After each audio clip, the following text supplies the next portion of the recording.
Hey, welcome to IlliniGuys Halftime Live. This is Mike Cagley with Kedrick Prince. We are here after a half of streaks, weirdest half, 10-0, 16-2, 10-1, 8-1. The Illini down 42 to 36. All last year, I talked about how I thought Devin Royal was way better than people thought he was, and I could not understand why he didn't play. Ked, he has really showed how tough he is, going 8 for 12 from the field, including 3 for 5 from the three.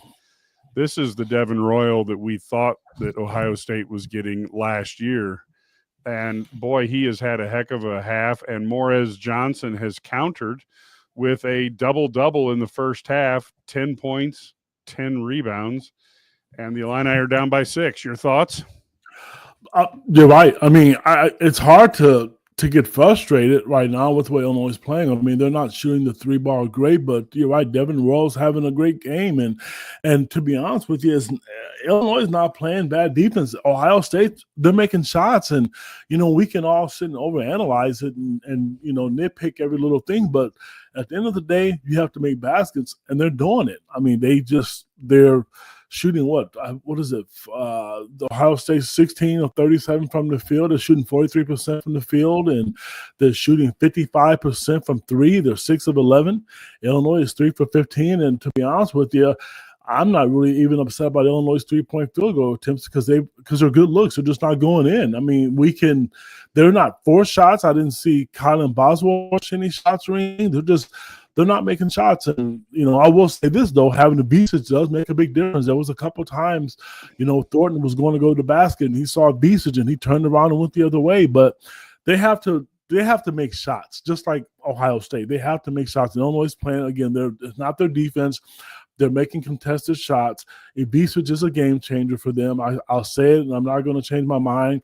I will comment before the half about a couple of things that I didn't like from the officials, and if you're surprised by that, don't be. Yeah, I would say that the things to me is, you're still 3 for 15. Somebody's got to start hitting shots, or you got to start figuring out different shots to take, I guess.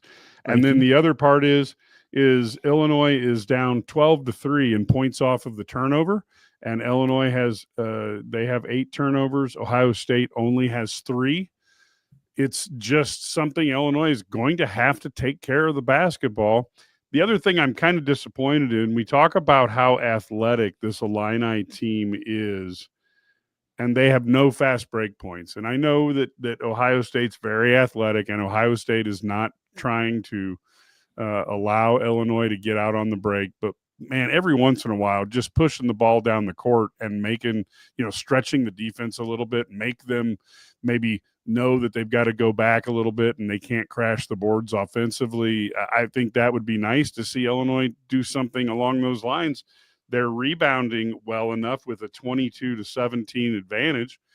I'd like to see a little bit there, but those are the three things, 3-point shooting, turnovers, and lack of fast break that I look at right now, Ked. The turnovers are still a concern for me, which they are. And I said I'm going to make a reference to this. Mike LaTulip he had a really good explanation as a former player. He's a guest on WDWS, and he made an explanation a couple of games ago, and I don't want to butcher this, but if there was one rule that I want to see college basketball change, if they went into the offseason and said there was one rule, it is when the offensive player is driving to the basket and they back their ass up running to the defensive player, it's an automatic foul. I'm sick of watching that. The NBA got rid of it.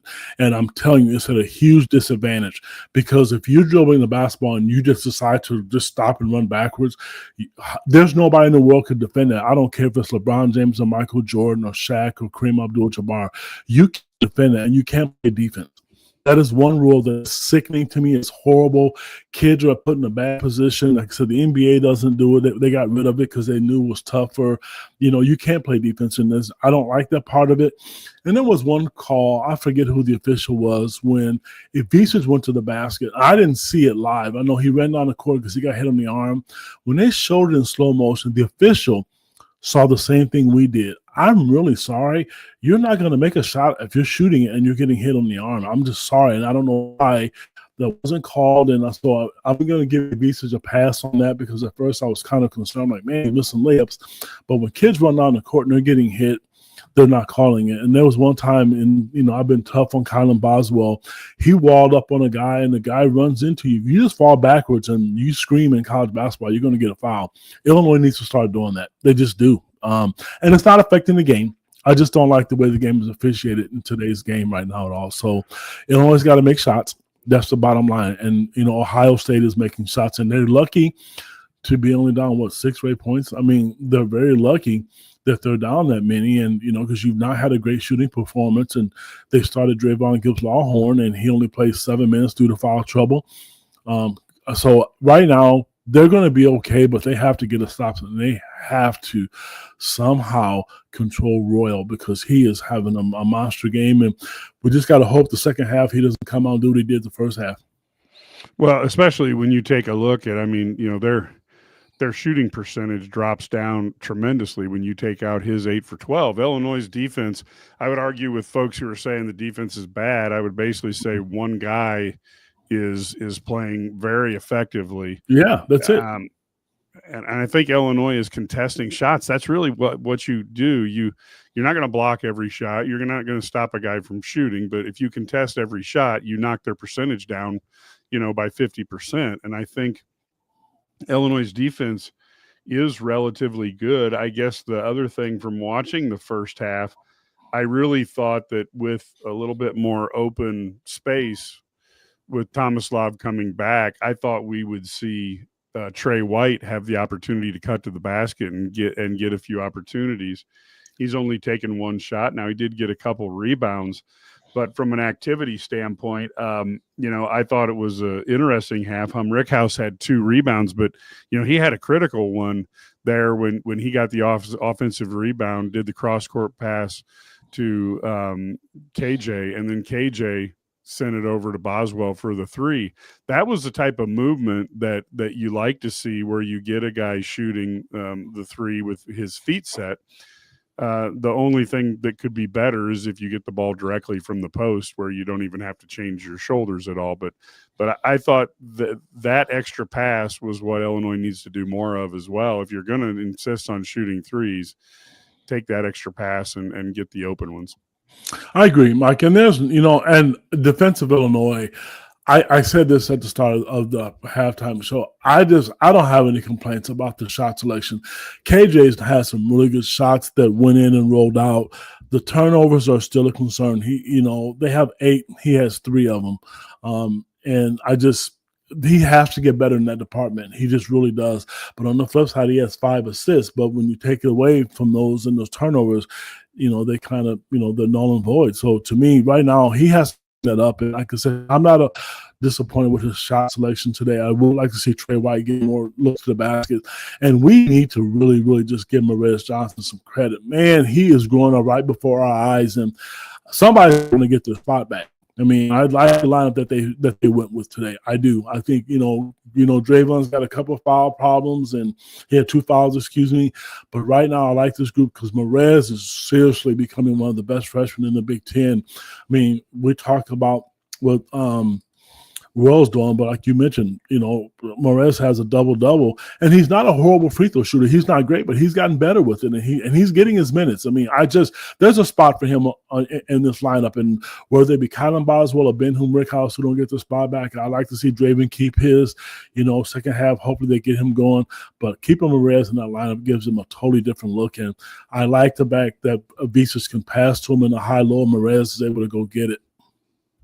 Yeah, totally agree with you on that, Ked. Hey, one quick thing, as this is something that we think about, but, football recruiting, we don't get many 5-stars committing to University of Illinois. We don't get many out of the state of Ohio. You want to give people a little bit of a thumbnail on the latest football commitment for 2026?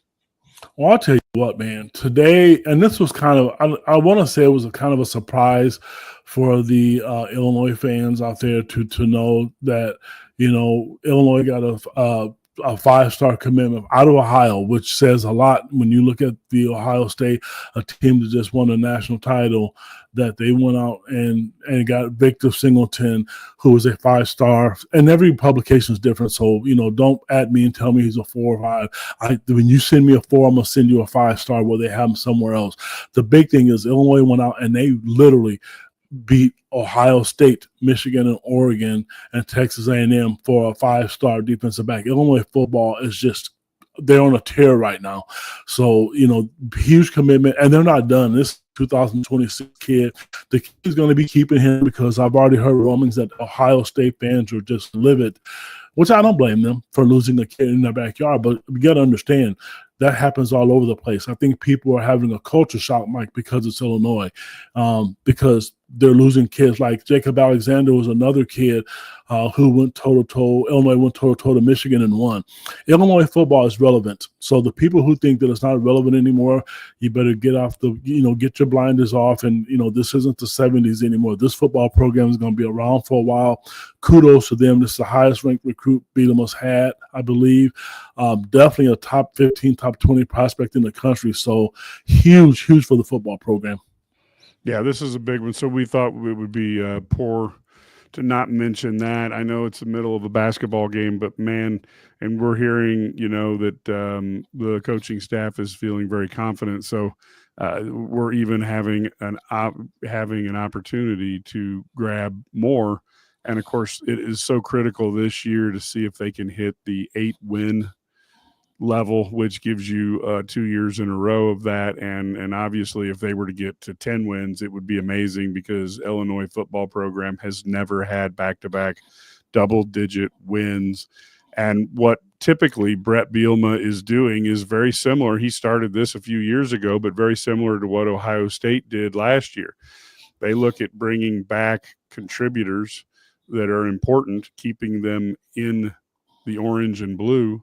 I'm not saying that there aren't, they aren't recruiting hard, but there is a relatively rigid slotting system for players based on position as fresh, as recruits coming in. And then you have the occasional Michigan billionaire who might help a guy like Underwood decide to play at Michigan quarterback. Kat, any thoughts on the football real quick?